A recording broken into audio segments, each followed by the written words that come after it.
My name is Penelope Grant. I'm 32 years old. Imagine being handed a paper badge at your own sister's wedding that literally classified you as a second-class guest. That's exactly what happened to me last month, in front of 200 people. The limited access guest badge wasn't just humiliating, it meant no dinner, no assigned seat, just standing room at the back. After years of financially supporting my family through every crisis, after writing a $7,500 check just hours earlier for their honeymoon, I was deliberately excluded from the celebration. What I did next shocked everyone in that ballroom, but what I revealed afterward made my family's blood run cold. Before I share how I turned their wedding into their worst financial nightmare, please take a moment to like and subscribe, but only if you genuinely enjoy this story. I'm curious where you're watching from and what time it is there. Now let me tell you how a simple paper badge led to the complete destruction of my family's financial future. The Riverside Grand Hotel stood like a monument to excess that Saturday afternoon. Madison had chosen the most expensive venue in the city, crystal chandeliers that caught the light like frozen tears, marble floors polished to mirror perfection, and floor-to-ceiling windows overlooking the river. The chandelier alone probably cost more than what I'd lent them over the years. I arrived early, as always. The one who shows up first, leaves last, and somehow still gets forgotten in the family photos. My navy dress was modest but elegant. I'd specifically chosen something that wouldn't upstage the bride. In my purse, the envelope containing that $7,500 check felt heavier than it should. I'd written it that morning, depleting most of my emergency fund, because Madison had called crying about how the honeymoon package would be canceled without immediate payment. The irony wasn't lost on me. Just 3 months ago, I'd covered their parents' mortgage when Dad got laid off. 6 months before that, I'd paid for Madison's wedding dress when her credit card maxed out. And here I was, walking into a reception that probably cost more than my annual salary, funded by loans I knew they couldn't afford. 200 guests were already mingling in the cocktail area. I recognized distant cousins I'd met maybe twice, Dad's golf buddies, Mom's book club friends, even Madison's college roommate, who she hadn't spoken to in years. They'd all made the cut for the full experience. The venue coordinator rushed past me, clipboard in hand, barking orders at the catering staff. "Remember, we have different guest tiers today. Check the badges before serving." I should have known then. But family makes you blind to the obvious, doesn't it? The registration table was draped in ivory silk, attended by one of Madison's bridesmaids, Chloe, I think. She smiled that practiced wedding smile as I approached, then fumbled through a box of name badges. "Penelope Grant," I said, though she should have known who I was. "Oh yes, here you go." She handed me a badge, but it wasn't like the elegant gold-embossed ones I'd seen other guests wearing. Mine was plain white paper with bold black text.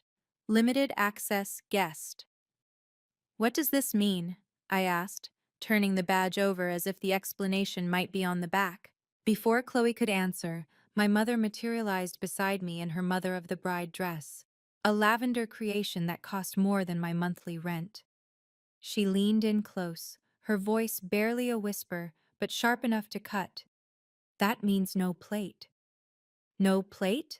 I repeated, loud enough that a couple nearby turned to look. Mom's smile never wavered, that practiced society smile she'd perfected over years of country club lunches. "We had to make some adjustments. You understand." The couple next to us pretended to study their phones, but I could see them exchanging glances. Behind them, my cousin Janet whispered something to her husband. The registration area had gone quiet, that specific type of silence that falls when everyone's listening while pretending not to. Chloe cleared her throat awkwardly. "You can proceed to the reception hall. The ceremony's about to begin." I looked down at the badge again. Limited access guest.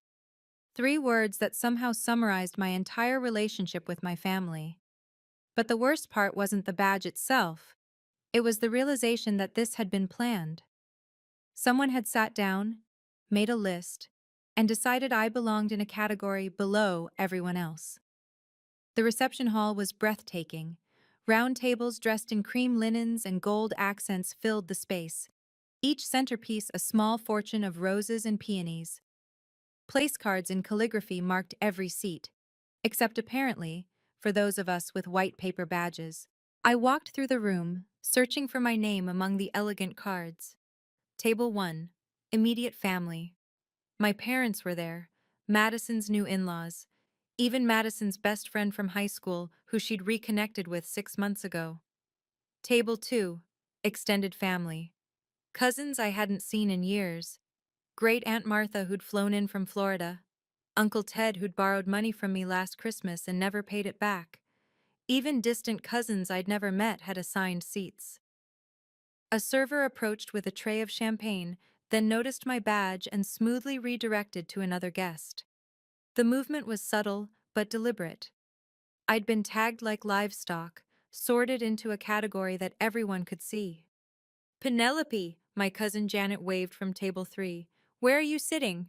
Before I could answer, Madison swept past in her wedding dress, a stunning creation I'd paid for when her credit card declined at the boutique. She glanced at my badge and I caught it. That tiny smirk, quick as a blink but unmistakable. She knew. Of course she knew. Standing room is in the back section, she said, loud enough for nearby tables to hear. We had to accommodate our priority guests first. Priority guests. As if the $30,000 I'd given this family over 5 years meant nothing. As if covering Madison's college tuition, when Mom and Dad's investment opportunity fell through, counted for less than being someone's plus one. I found myself relegated to a corner near the service entrance, where a few folding chairs had been arranged as an afterthought. 2 other limited access guests were already there, a distant relative from Dad's side who'd had a falling out with the family, and someone's ex-girlfriend who'd apparently been invited by accident and couldn't be uninvited without drama. Derek, my new brother-in-law, walked past with his groomsmen, all laughing at something on his phone. As he passed, I heard him clearly. Yeah, that's the ATM sister I told you about. His friends chuckled. One of them looked back at me with pity. ATM sister, that's what I was to them.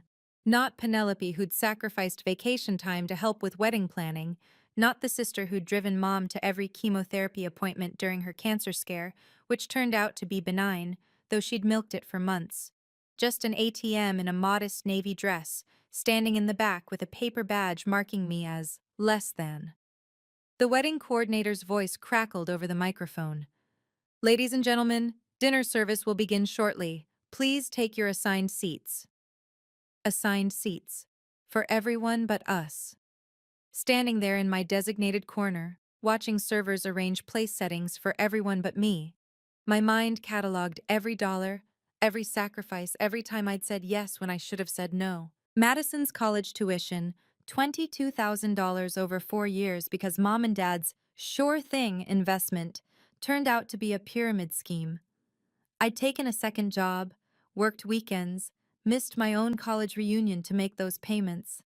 Madison had graduated with honors, never once thanking me in her speech. The mortgage payments, $8,000 when Dad lost his job and Mom insisted they'd lose the house without my help. I'd drained my savings, put off buying my own place another year. They'd refinanced 6 months later when the market improved, made a profit, and took a cruise to celebrate their smart financial planning. I'd literally paid for the dress Madison was wearing.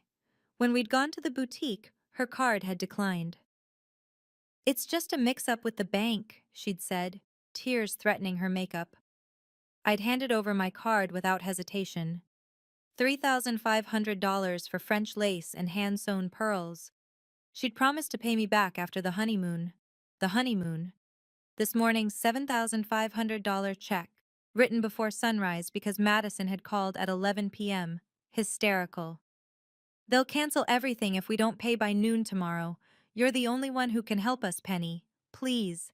Even now, watching my cousin Brad at the VIP table, Brad who'd been arrested twice and still owed Dad money from a failed business venture. I was calculating what I'd given versus what he'd taken. Brad had a gold-embossed place card. Brad would eat the $75 per plate dinner. Brad hadn't contributed a dime to this wedding, but Brad was real family. The math was simple and devastating. Over 5 years, I'd given them everything they'd asked for and more. Not loans, gifts, because family doesn't keep score, right? Except they did keep score. They'd scored me as limited access. My phone buzzed. An email notification from First National Bank. Subject line: Loan application pending your approval. I almost ignored it, but something made me look. My parents had applied for a $50,000 loan. As the cosigner, the timestamp showed they'd submitted it yesterday. The day before their daughter's wedding, while planning to humiliate me with a paper badge, they'd listed me as their financial guarantor. The wedding coordinator announced the grand entrance. "Ladies and gentlemen, please welcome Mr. and Mrs. Derek Sullivan." Everyone stood and applauded. Even me, the ATM in the corner, clapping for the sister who designated me as less than, while expecting my money to remain more than enough. The speeches began with Derek's best man, who told a genuinely funny story about their college days. Then Madison's maid of honor gushed about sisterhood and bonds that could never be broken. My father stood next, raising his champagne glass.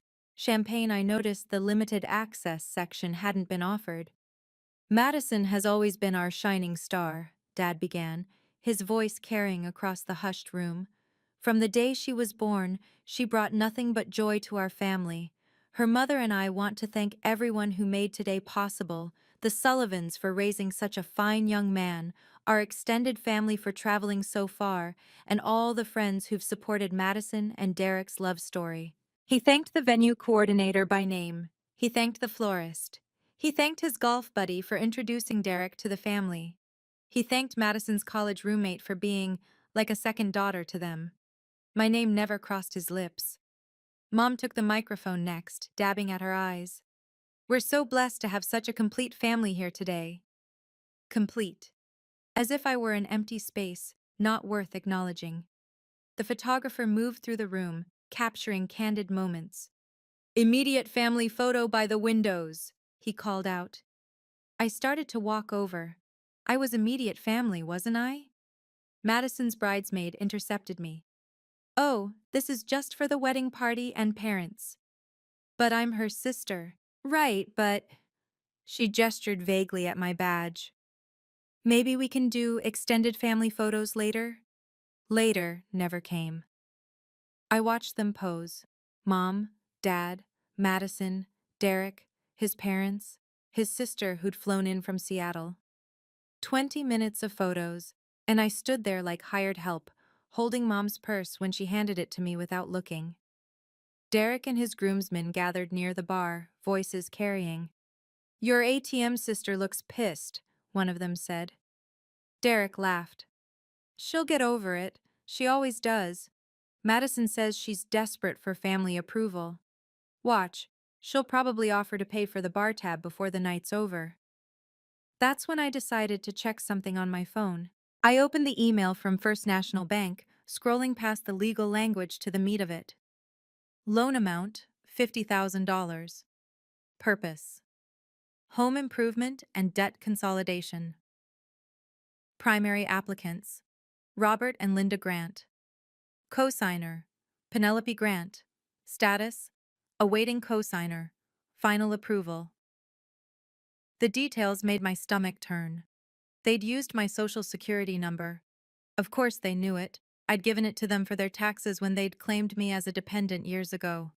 They'd listed my income, my position at the company, even my excellent credit score that I'd spent years building while they destroyed theirs. The loan terms were predatory, 18% interest rate because of my parents' credit history.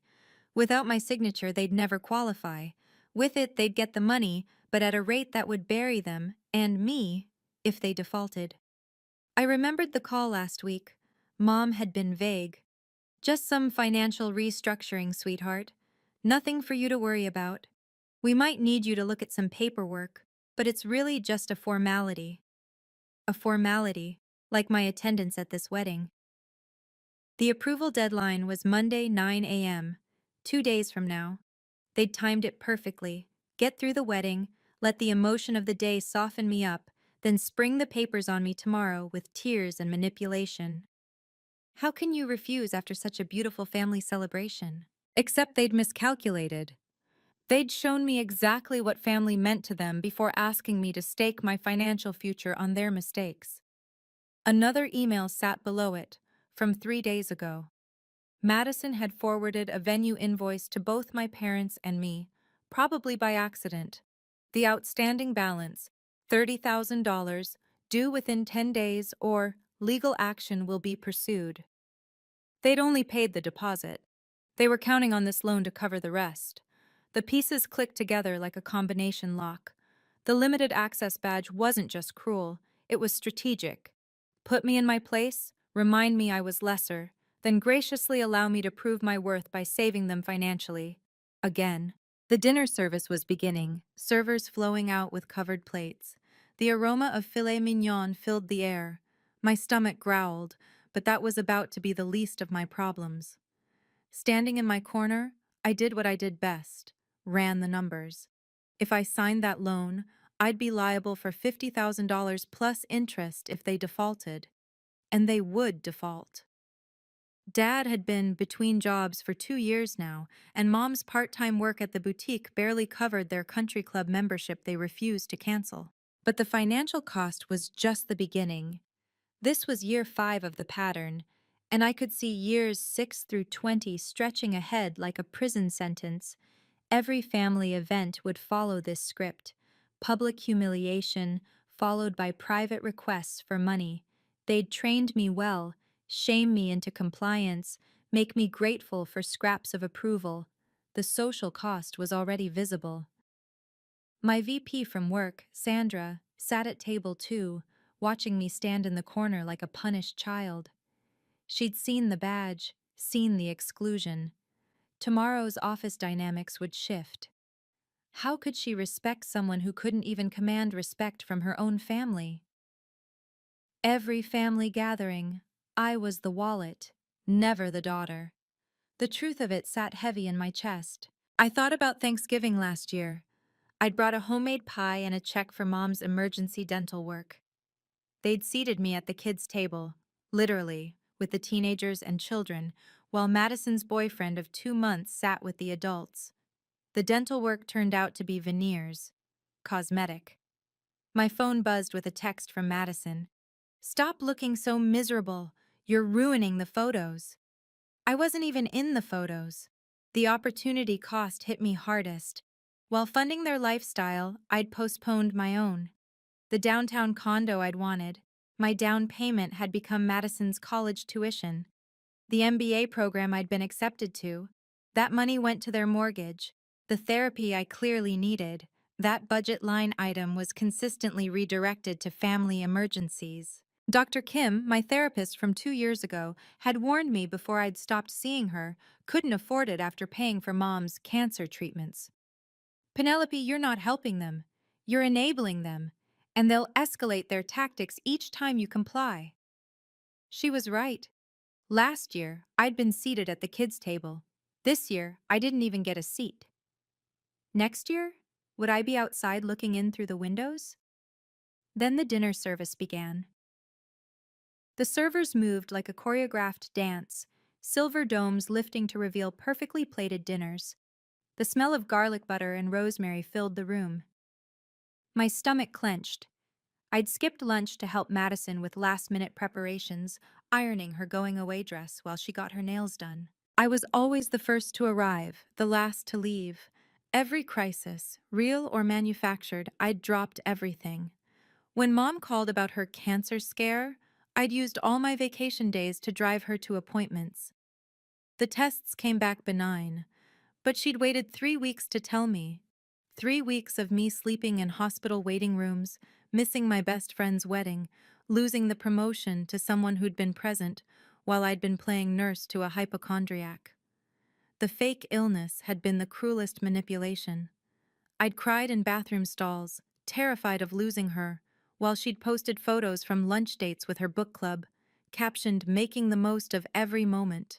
Madison floated between tables in her reception dress, A $2,000 confection I'd also paid for when she'd cried about Derek's family judging her for re-wearing the ceremony dress. She laughed with guests, posed for selfies, her hand displaying the wedding ring set that cost more than my car. Her Instagram post from last week flashed in my mind. Family is everything. So blessed to have parents who've given me the perfect wedding. The comments had poured in about what wonderful parents they must be. No mention of the sister who'd made it financially possible. A server approached with a tray, saw my badge, and pivoted away.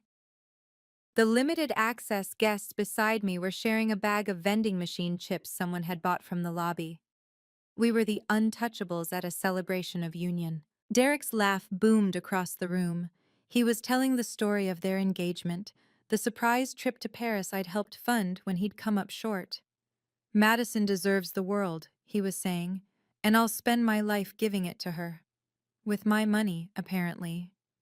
Then the dinner service began in earnest, and my mother did something unforgivable. Sandra, my VP, caught my eye from table 2. She'd been watching everything, the badge, the standing room relegation, the servers avoiding me like I was contaminated.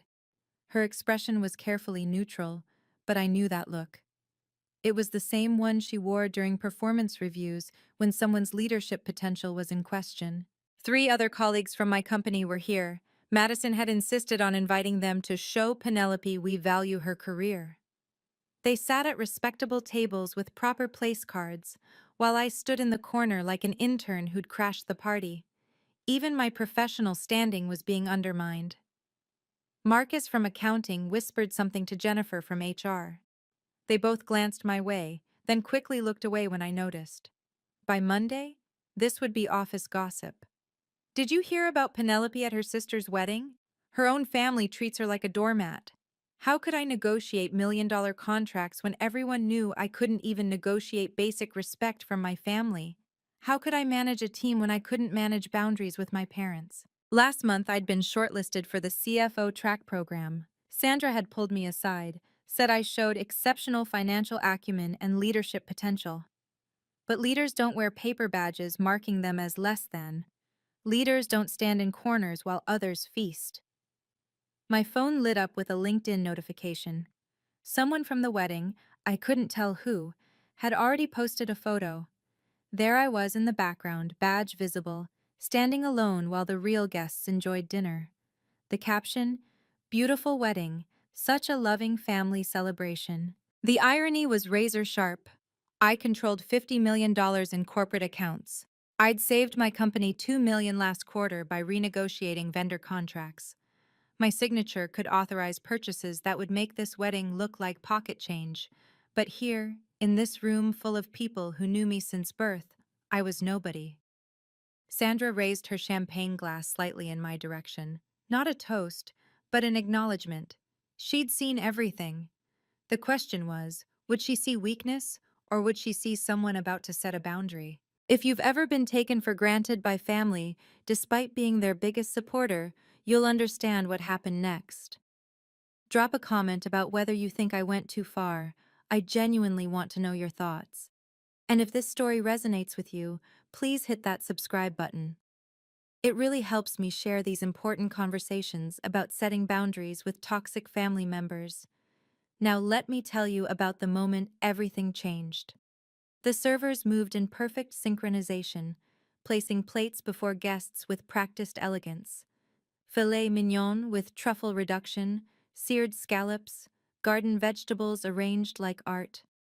The limited access section watched from our corner as 200 people prepared to dine. A young server approached me with a plate, probably new, not briefed on the system.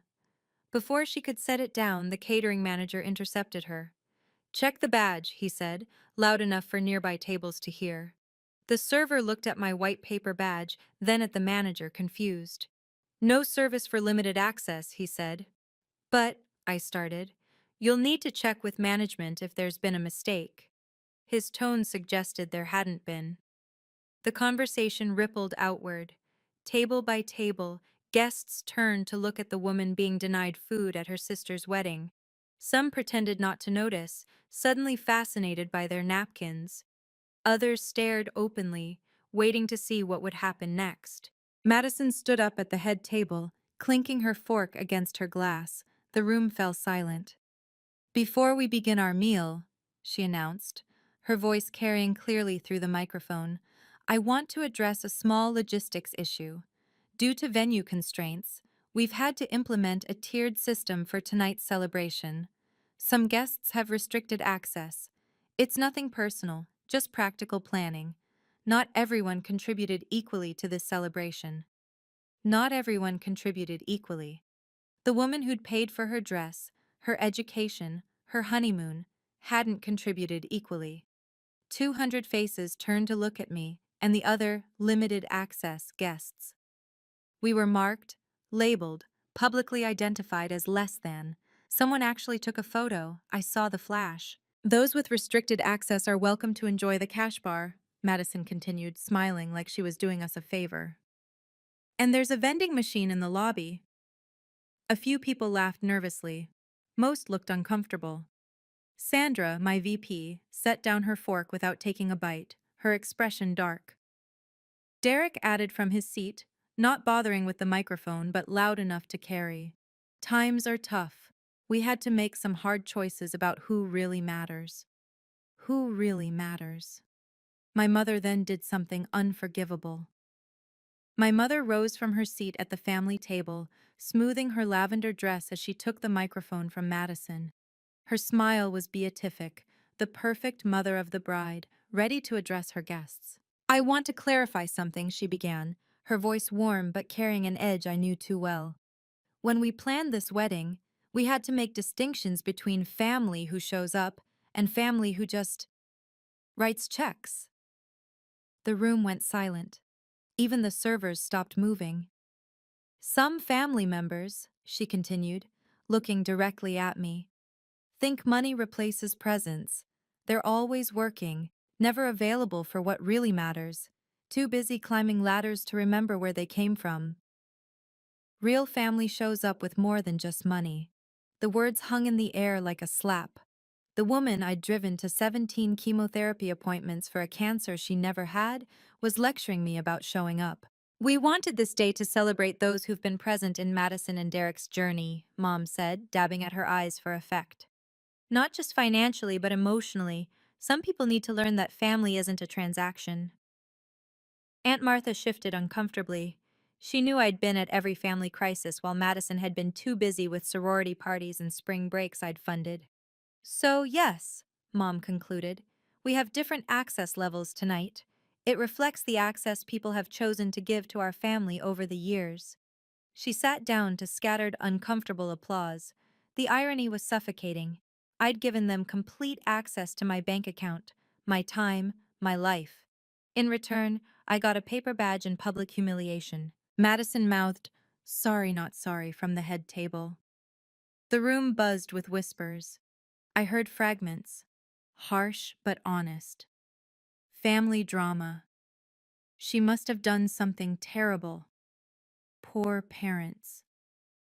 I stood up slowly, my movement drawing every eye in the room.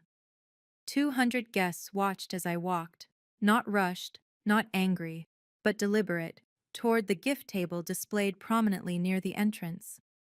I held the envelope up high. The gift table was a monument to excess. Crystal vases, silver frames, and envelope after envelope in a decorated basket. Mine sat near the top, the thick cream envelope I'd chosen that morning, Madison and Derek's names written in my careful script. I walked toward it with measured steps, my heels clicking against the marble floor in the sudden silence. 200 pairs of eyes tracked my movement. Someone whispered, "What is she doing?" Another person held up their phone, recording. The envelope felt different now, not heavy with generosity, but with years of taken-for-granted sacrifices. Inside was the check that would fund their honeymoon, written before dawn, because Madison had called in tears. Always tears, always urgent, always me solving it. I picked up the envelope and held it high enough for everyone to see. Madison half rose from her chair, her face shifting from smug satisfaction to confusion. Derek grabbed her wrist, pulling her back down, but his eyes never left the envelope in my hand. Is she really? Someone whispered. She wouldn't, another voice said. But I would. For the first time in my life, I would. My phone was still recording in my pocket, a habit I'd developed during family events after Mom had twisted my words one too many times. Every humiliation from tonight was captured. Madison calling me the ATM sister, Mom's public disgrace, the denial of food while others feasted. The wedding coordinator stepped toward me. Ma'am, please return to... I turned the envelope over in my hands, feeling the weight of $7,500 that could have been my freedom, my down payment, my MBA tuition. Instead, it was here, in a room where I wasn't even worth a $75 dinner plate. The choice was crystal clear. I could return to my corner, accept my designation as limited access, and continue funding people who saw me as nothing more than a credit line with legs. Or I could finally choose myself. Madison started running toward me. My phone had been recording since I walked in, a habit born from necessity. 3 years ago, Mom had twisted a conversation about boundaries into me threatening to abandon the family. Having proof had become essential for my sanity. The recording app showed 2 hours and counting. Every slight, every insult, every calculated humiliation was preserved in digital clarity. It had captured Madison at the cocktail hour, laughing with her bridesmaids. We put Penelope in limited access. It's hilarious. She funded half this wedding but gets no dinner. Derek calls her the ATM sister. Isn't that perfect? It had recorded Mom's whispered instruction to the catering manager. The ones with white badges get nothing, especially my eldest daughter. She needs to learn humility. It had documented Derek with his groomsmen. Penelope will still give us money. Madison says she's desperate for approval. Watch, she'll probably apologize for making a scene and double the check. My phone had been recording since I walked in. The weight of evidence in my pocket was more valuable than the check in my hand. Every word time-stamped, every cruelty documented. Madison didn't know about my recording habit. None of them did. They'd been so confident in their manipulation, so sure I'd never fight back, they'd said it all out loud. The email from the bank was screenshot and saved too. The loan application they'd submitted without my knowledge, using my information, expecting my signature. In some states, that was fraud. In all states, it was betrayal. I thought about my boss Sandra, sitting at table 2, watching everything unfold. Tomorrow, I could show her the recording. Not for pity, but for context. This wasn't weakness. This was someone gathering evidence before setting a necessary boundary. The venue's security camera blinked red in the corner. They were recording too. The humiliation would exist in multiple formats, from multiple angles. Good. Let there be no revision of history this time. Madison was halfway across the room now, her reception dress rustling with each urgent step. Mom was standing, Dad beside her, both preparing to converge on me at the gift table. They thought they knew what came next. The prodigal ATM would fold, apologize, probably write an even bigger check to prove her worth. They were wrong. Madison started running toward me. The loan documents were damning in their details. Monday, 9 a.m., the deadline for my signature. Without it, the application would be automatically denied. My parents had already spent money they didn't have, counting on my compliance. The venue's payment terms were clear in Madison's forwarded email. $30,000 outstanding, due within 10 days. They'd paid only the minimum deposit, gambling everything on that $50,000 loan. The honeymoon was booked on credit cards they'd maxed out. The flowers, the catering, the band, all on payment plans they couldn't afford. Without cosigner, loan denied. They'd built a house of cards, and I was the foundation they'd assumed would never move. The interest rate alone should have been a red flag, 18%, because their credit was destroyed. They weren't just asking me to co-sign, they were asking me to accept financial responsibility for their lifestyle. I remembered the venue manager's words to Mom during planning. Full payment is due within 10 days of the event, or we pursue legal action. Mom had laughed it off. Don't worry, we have it handled. Their handling was my signature. The wedding had cost approximately $75,000. They'd paid $15,000 up front, borrowed from Derek's parents. The rest was floating on promises and my expected cooperation. If I refused to sign, the entire facade would collapse by Tuesday. Madison was 10 feet away now, her designer heels clicking urgently against the floor.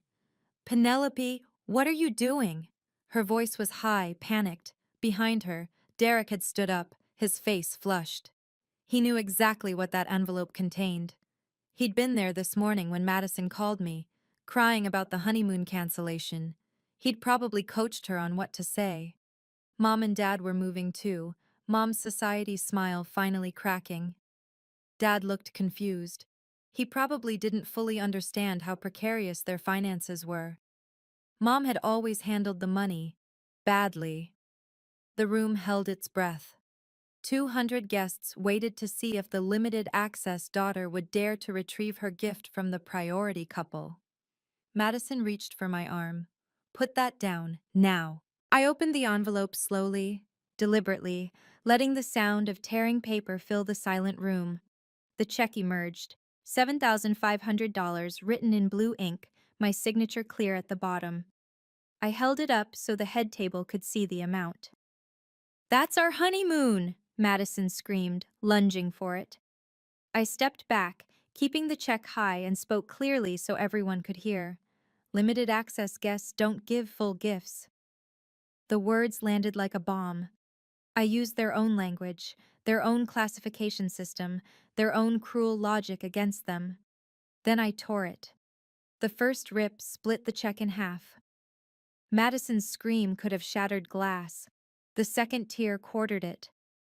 By the third, it was confetti. I only contribute what I'm valued. You can't do this! Derek was charging over now, his face purple with rage. That's our money! No, I said calmly, letting the pieces flutter to the floor like snow. It was my money. From my emergency fund. For my family.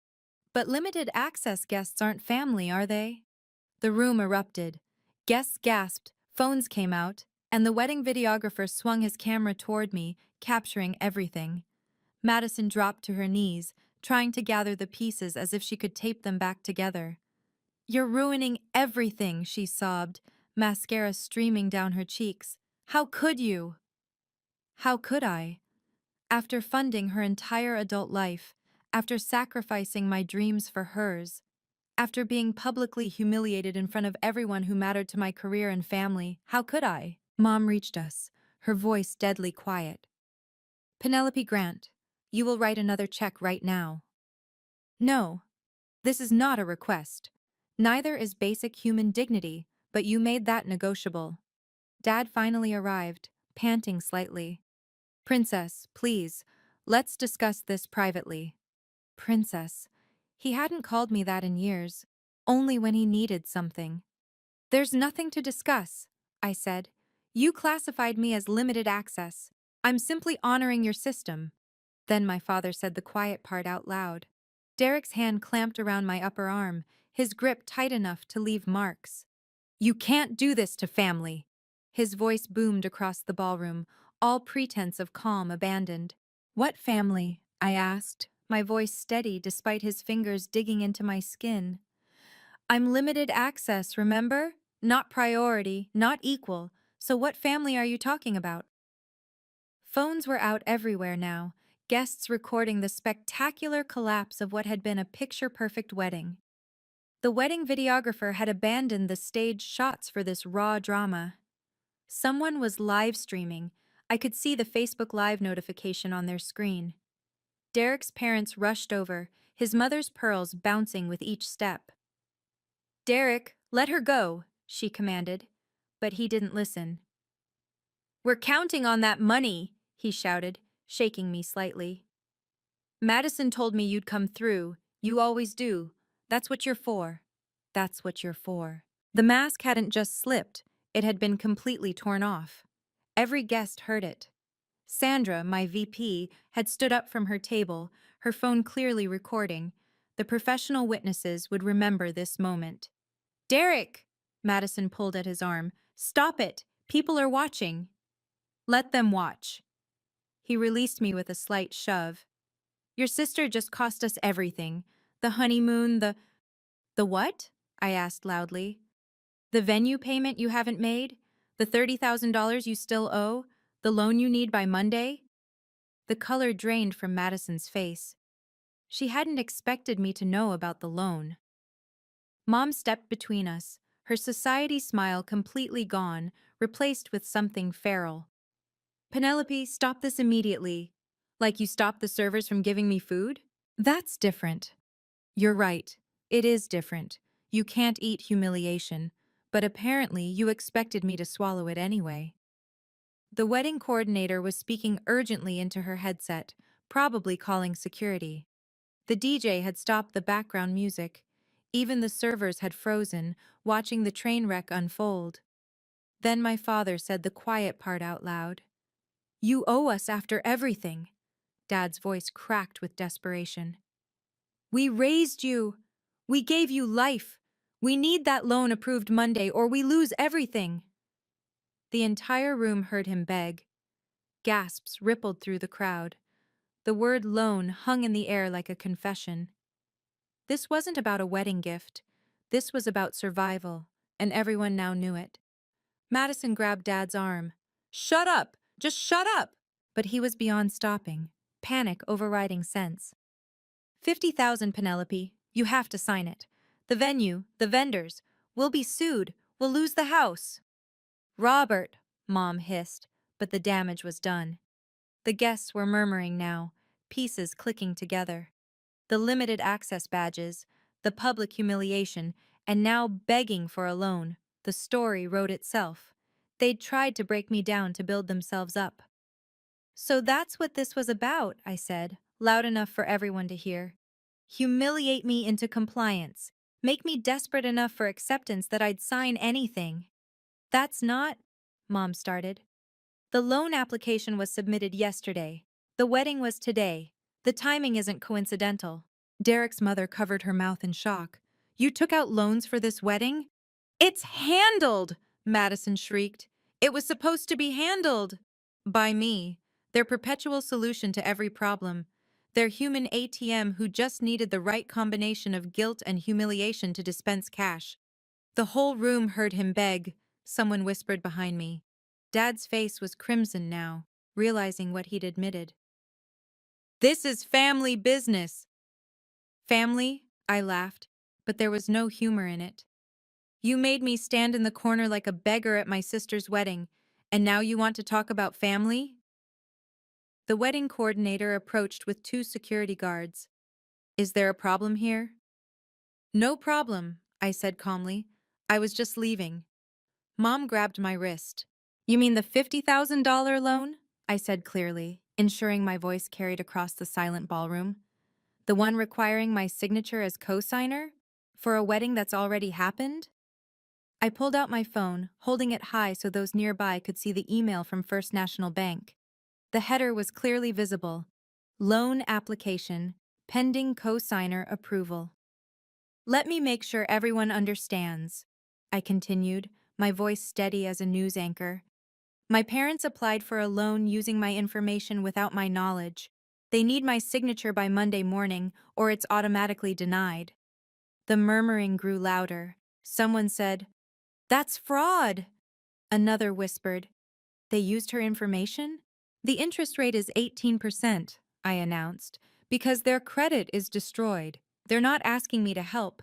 They're asking me to assume responsibility for debt they can't pay. Mom's grip on my wrist tightened. Stop talking. Like you stopped defending me when Madison called me the ATM sister? I showed the phone screen to the crowd gathering closer. This loan was their plan to pay for everything. The venue, the flowers, the band. It's all floating on the assumption that I'd sign. Derek's father stepped forward. We gave you $15,000 for deposits. And they spent it on appearances, I replied. Look at this reception. Look at the waste. They borrowed from you, maxed out cards, and planned to cover it all with my credit score. Madison was sobbing now, ugly crying that ruined her professionally done makeup. You're destroying my wedding. No, you destroyed it when you decided I was worth less than the money I could provide. The wedding planner was on her phone, probably calling the venue's management. The vendors would know by morning that payment was in jeopardy. The house of cards was collapsing in real time. Monday, 9 a.m., I said, waving my phone. That's when your loan dies without my signature. My mother grabbed my wrist tighter, her nails digging in. The looks on their faces when they realized their financial future was in my hands. Priceless. Have you ever had that moment when toxic family finally realizes they can't use you anymore? Share your story in the comments below. And if you want to hear how this all ended, including the shocking revelation from a family friend, make sure you're subscribed with notifications on. Trust me, the ending is worth it. Sandra, my VP, stood up from table 2, her voice cutting through the chaos with corporate authority. Excuse me, everyone. The room turned toward her. Sandra commanded attention. Power suit even at a wedding. Silver hair styled perfectly. The kind of presence that made CEOs listen. I think there's something you should all know, she said, walking toward our growing circle of drama. Penelope Grant is our senior financial controller at Morrison Industries. She manages over $50 million in corporate accounts. The silence was deafening. She's also, Sandra continued, the person who saved our company $2 million last quarter through strategic vendor negotiations. The board has been discussing her promotion to CFO track. Mom's grip on my wrist loosened slightly. Madison stopped crying mid-sob. Your loan, Sandra said, looking directly at my parents, was flagged in our risk assessment system. When someone in a fiduciary position is asked to co-sign high-risk debt, we notice. We were concerned about potential financial pressure affecting someone who controls significant corporate assets. The implications were clear. My parents' debt could impact my job, my career, my future, and my company knew about it. Penelope's signature authority exceeds most people's annual salaries, Sandra added. The fact that you would publicly humiliate someone of her professional standing, then expect her to assume your debt, is illuminating. Derek's mother gasped. She controls $50 million? Daily, Sandra confirmed. Your loan was flagged as predatory, by the way. 18% interest with your credit profile. Any financial professional would advise against it. The crowd was pressing closer now, the spectacle too compelling to ignore. My colleagues from work looked vindicated. They'd witnessed everything and would testify to my professional standing versus my family's treatment. We were concerned about her co-signing for high-risk borrowers, Sandra said, emphasizing the last 3 words while looking at my parents. High-risk borrowers. Not family. Not parents. Financial liabilities with a history of default. Then Carol, my parents' friend from their country club, pushed through the crowd. Madison, she called out, wine glass in hand, slightly tipsy. You got your wish. Everyone turned to look at her. Carol stumbled slightly in her heels, champagne sloshing in her glass. Madison, you got your wish, teaching Penelope humility like you planned. The words landed like a grenade in the silent room. Madison's face went white. Carol, stop. Oh, come on, Carol laughed, oblivious to the tension. You told us at the bridal shower. The whole limited access thing, brilliant. Penelope needs to learn she can't buy her way into being important. Your exact words. Oh my God, you didn't tell them it was your idea? Carol suddenly noticed the torn check pieces on the floor, the security guards, the phones recording. Her drunk smile faltered. Wait, what's happening? You said Madison planned this? I asked, my voice deadly calm. Carol's eyes widened as sobriety hit like cold water. Madison said, at the shower last month? What exactly did Madison say? Madison lunged toward Carol. She's drunk. She doesn't know what she's... She said she was tired of you acting superior, Carol blurted, backing away from Madison. That just because you have a good job doesn't make you better than her. The badges were her idea to put you in your place. The crowd's murmur turned into an roar. Someone said, "She planned to humiliate her own sister?" "Carol, shut up," Mom snapped. But Carol was in full panic mode now, words tumbling out. "Linda, you were there. You laughed. You said it was about time Penelope learned money doesn't buy family status." My mother had laughed. My mother had known. My mother had approved. "You all knew?" I asked, looking between them. "This wasn't just Madison? You all sat around planning how to humiliate me?" Derek tried damage control. "It wasn't like that." "Then what was it like?" Sandra asked sharply. "Please, explain how planning to humiliate someone at a family event isn't exactly what it sounds like." Carol was crying now, realizing what she'd done. "I'm sorry, I thought everyone knew. Madison made it sound like a funny joke." Carol, now panicking at the destruction she'd caused, kept talking, the way drunk people do when they realize they've stepped in something terrible. "The badges were ordered special," she continued, tears streaming. "Madison showed us the design at the shower. White for limited access, gold for real guests. She assigned everyone personally. Madison planned badges last month. She even had a spreadsheet." Carol pulled out her phone with shaking hands. "She sent it to the wedding party. Look!" She held up her phone, showing an email from Madison. The subject line: Operation Humility, Wedding Seating Strategy. Someone nearby zoomed in with their camera, capturing the screen. The email was detailed. Who got which badge, where limited access guests would stand, even instructions for servers. No service to white badges, especially P. Penelope. "You specifically marked me," I said, my voice carrying across the room. "This wasn't an oversight. You targeted me." "It was just," Madison started. "The email says no food service to white badges," someone read aloud from Carol's phone. "That's cruel!" Carol scrolled down frantically. "Oh God, there's more. Linda, you replied. You said, 'Perfect. She needs to learn her place.'" Parents knew and approved. Dad's face had gone gray. He probably hadn't known the full extent. Mom and Madison had likely kept him in the dark about the details, letting him think it was just family dynamics. "You assigned the no food rule?" Derek's mother asked, horrified. "To your own daughter?" "She's not acting like a daughter," Mom snapped, finally showing her true face.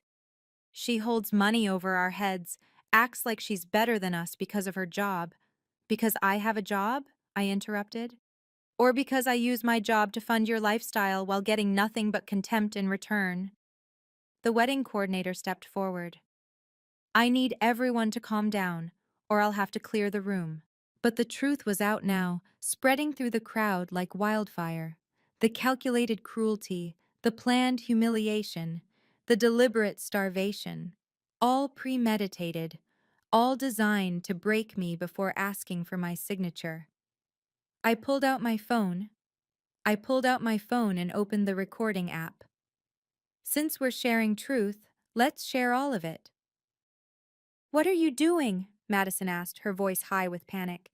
"Something I should have done years ago." I hit play and turned the volume to maximum. Madison's voice filled the ballroom, crystal clear. "We put Penelope in limited access. It's hilarious. She funded half this wedding but gets no dinner. Derek calls her the ATM sister. Isn't that perfect?" The crowd gasped. Madison lunged for my phone, but I stepped back, letting the recording continue. Derek's voice came next. "Your ATM sister looks pissed.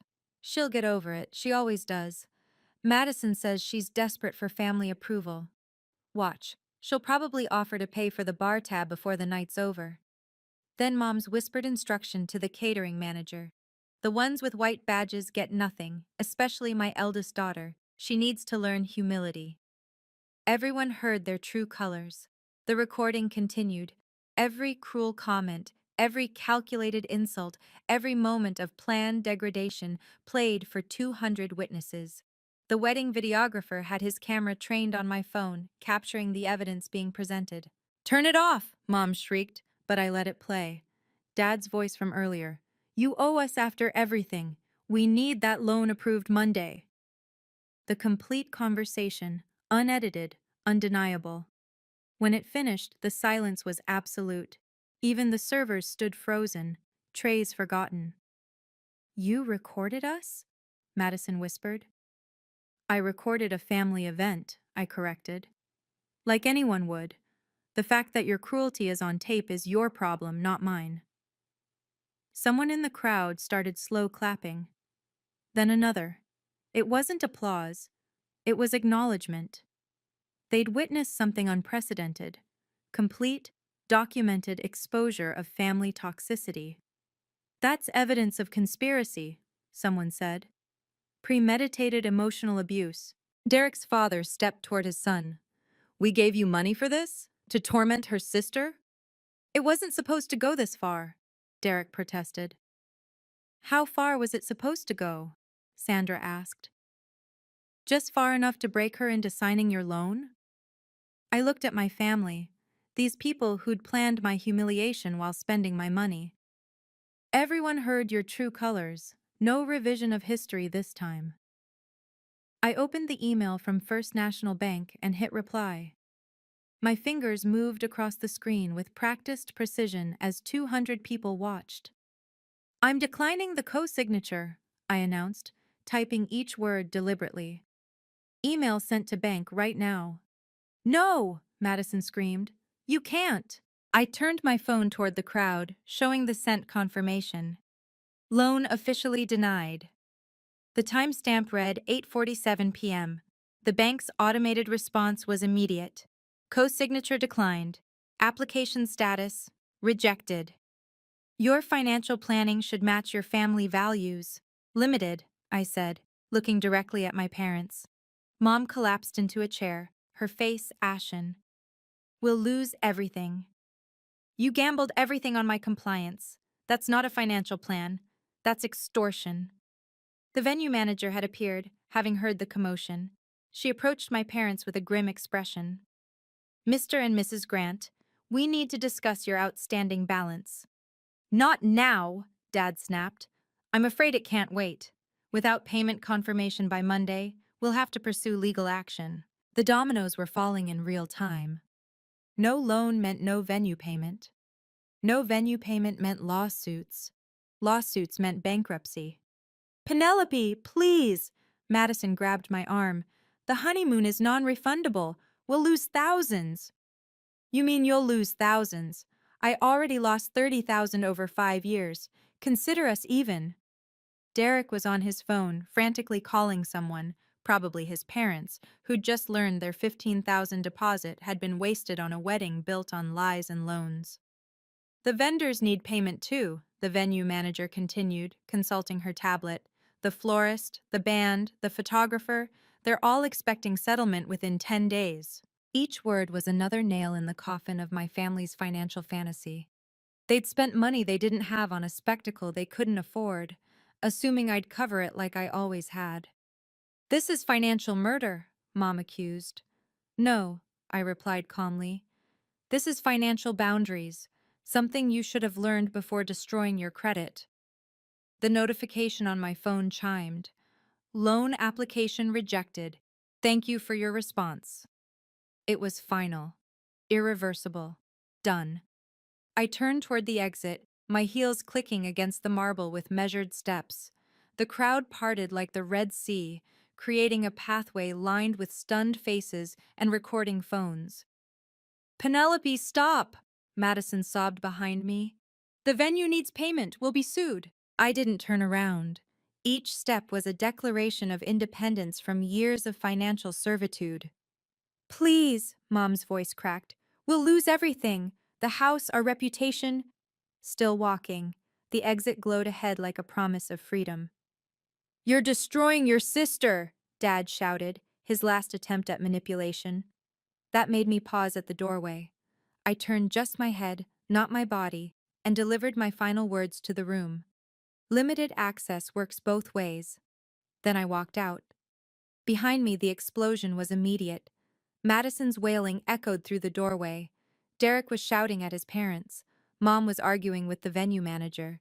The carefully orchestrated wedding had become a battlefield of blame and desperation. Through the glass doors, I could see the chaos continuing. The wedding coordinator was calling additional security.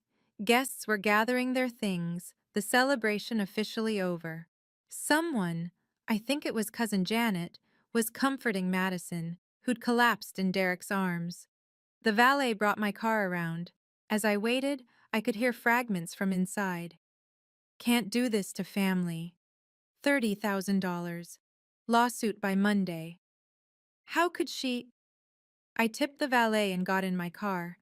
Through the rearview mirror, I saw Sandra exit the venue, giving me a subtle nod of approval.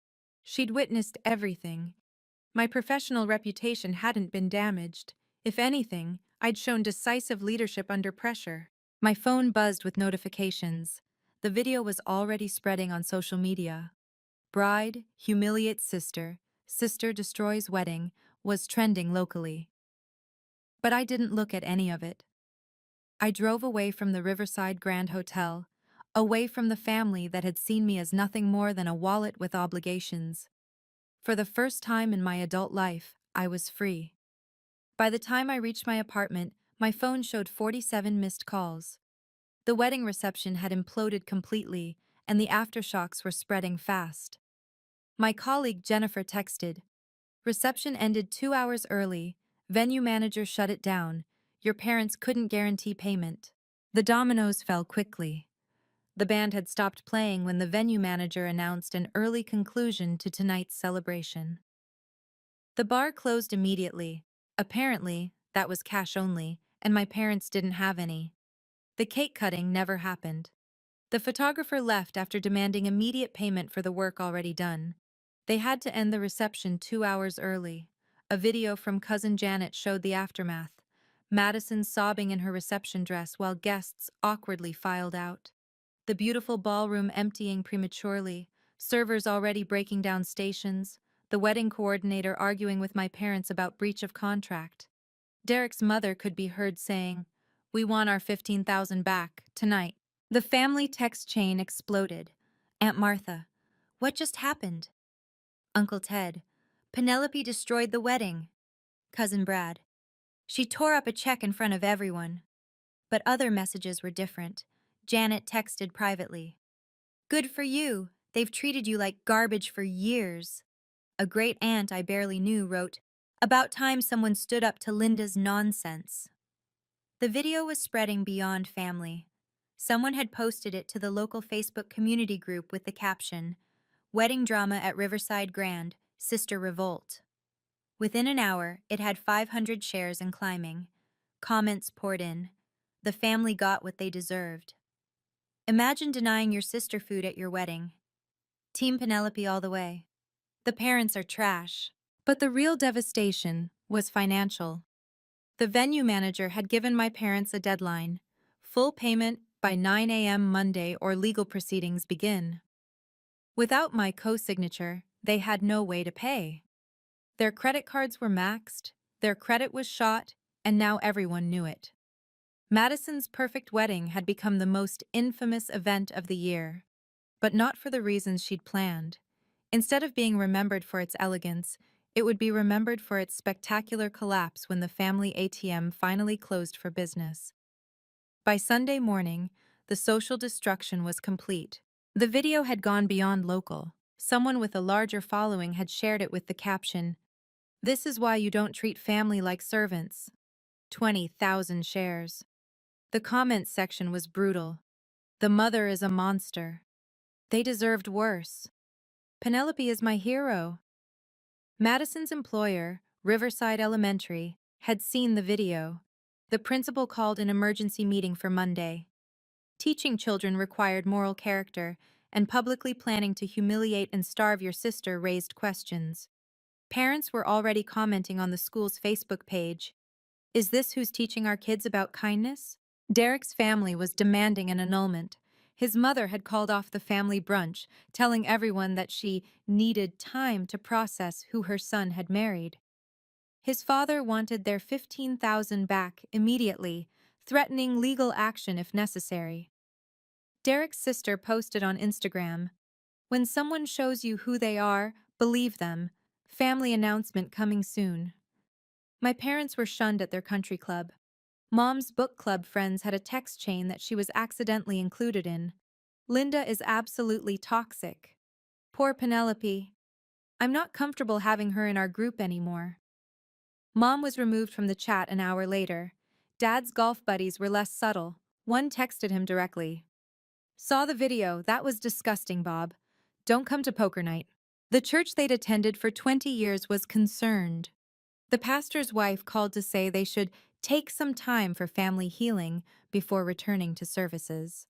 Translation: Don't show your faces here. Madison's Instagram, usually filled with supportive comments on her curated life, was now a battlefield. Every post was flooded with strangers calling her out. She'd gone private, but screenshots were circulating. Her follower count plummeted from 5,000 to 300 in a day. Derek's family wants out. The revelation that they'd married into a family that would publicly humiliate their own daughter for money was too much. His mother had already consulted a lawyer about protecting their assets from any financial fallout. The Grant family name was toxic in our community. 3 generations of reputation destroyed in one evening. Monday arrived with brutal efficiency. The venue filed their lawsuit at 9:15 a.m. $30,000 plus damages, legal fees, and interest. The court documents were public record. Everyone could see the Grant family's financial humiliation laid bare. Madison and Derek's honeymoon was gone. The travel company had canceled everything when the credit card payment bounced. No refunds on the packages they'd booked. The luxury resort in Bali became a memory of what could have been. They spent what should have been their first day of paradise in a lawyer's office. My parents' mortgage was now in jeopardy. They'd taken a second mortgage to help pay for wedding deposits, counting on the $50,000 loan to cover it. Without that loan, they couldn't make next month's payment. The bank had already sent a warning notice. Everything collapsing. The florist wanted their $5,000. The band demanded their final payment of $3,000. The photographer wouldn't release any photos without the remaining $4,000 balance. Every vendor they'd charmed with promises was now demanding money they didn't have. Madison and Derek were fighting constantly. Neighbors reported screaming matches that lasted hours. "You said she'd pay. Your family ruined everything."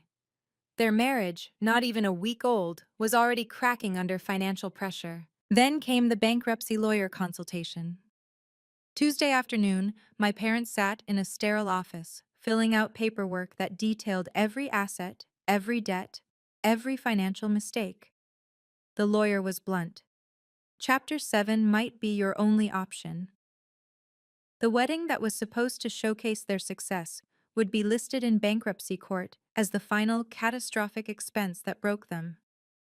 Derek's family filed their own lawsuit to recover their $15,000.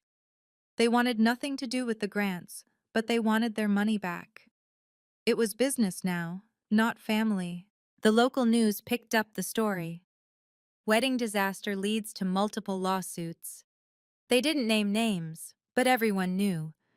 The Riverside Grand Hotel confirmed they were pursuing full legal remedies against clients who failed to meet contractual obligations. Then came the messages. 47 missed calls in 48 hours. My phone became a monument to desperation. The texts started with fury. "Mom, Saturday, 11 p.m.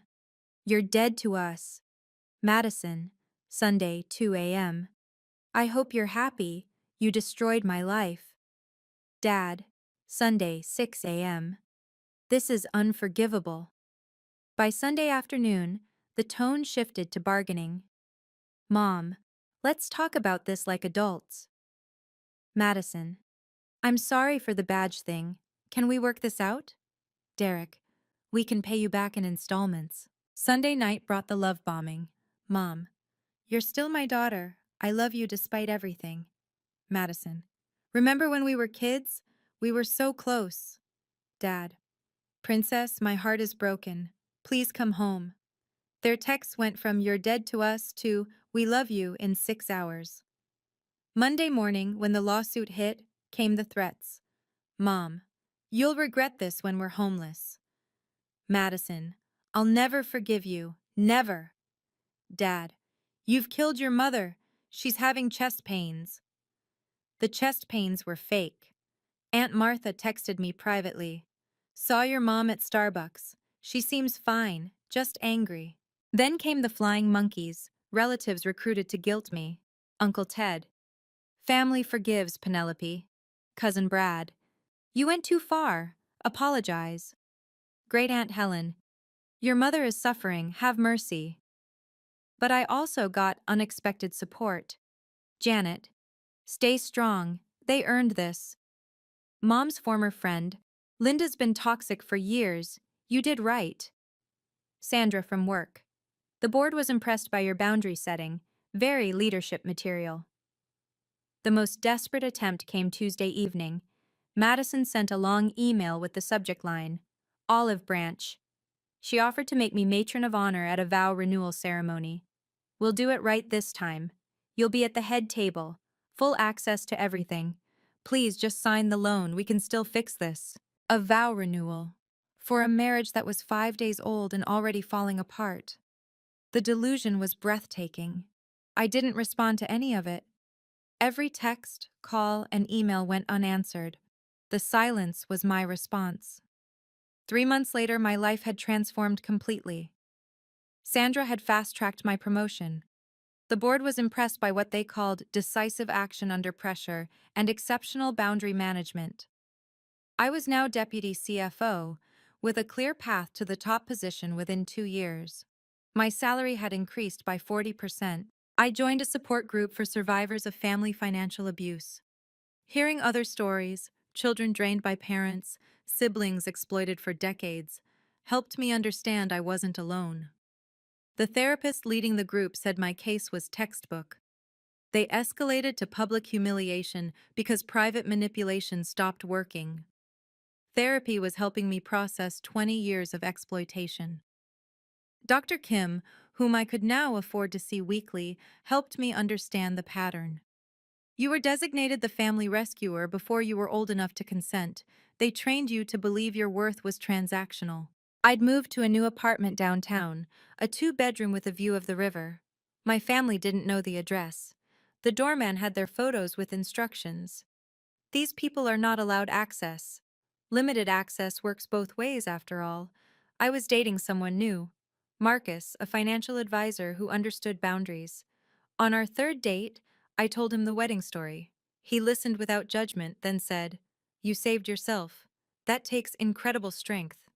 He never once suggested I should reconcile. I sleep peacefully for the first time in years. No more 2 a.m. crisis calls. No more emergency transfers. No more sacrificing my dreams for their demands. My emergency fund was rebuilding. My credit score remained pristine. My future was my own. The wedding video had become something of a legend in our city. Sometimes strangers recognized me. "You're the woman from the wedding. Good for you." One woman stopped me at a coffee shop. "Your story gave me courage to cut off my toxic sister. Thank you." Madison and Derek had separated. The marriage lasted 2 months. The financial pressure, combined with the social humiliation, was too much. Derek moved back with his parents. Madison was living with mom and dad in a house they'd soon lose. But that wasn't my problem anymore. The final boundary came 6 months after the wedding. I changed my phone number, giving the new one only to trusted friends and colleagues. But first, I sent one last email to my family. "This is my final communication. The limited access designation you gave me at Madison's wedding is now permanent. Do not attempt to contact me through third parties, work, or social media. Any harassment will result in a restraining order. I wish you the financial wisdom you never showed me. Penelope." Limited access permanent. Mom tried to reach me through my company. HR intercepted the call and informed her that personal matters were not to be directed to the workplace. She tried again. Security was notified. The third attempt triggered a cease and desist letter from our legal department. Madison created fake social media accounts to message me. I documented everything and filed for a no-contact order. The judge, reviewing the wedding video and subsequent harassment, granted it immediately. Dad showed up at my old gym. The manager, whom I'd warned, had him escorted out.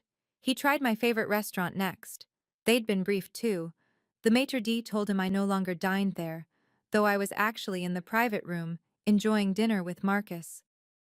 The lesson was simple but profound. Your worth isn't determined by what you provide. For 32 years, I'd believed love was transactional. That family meant endless sacrifice with no reciprocity. That my value was measured in dollars given, not character shown. The wedding taught me otherwise. When they had complete power to honor or humiliate me, they chose humiliation.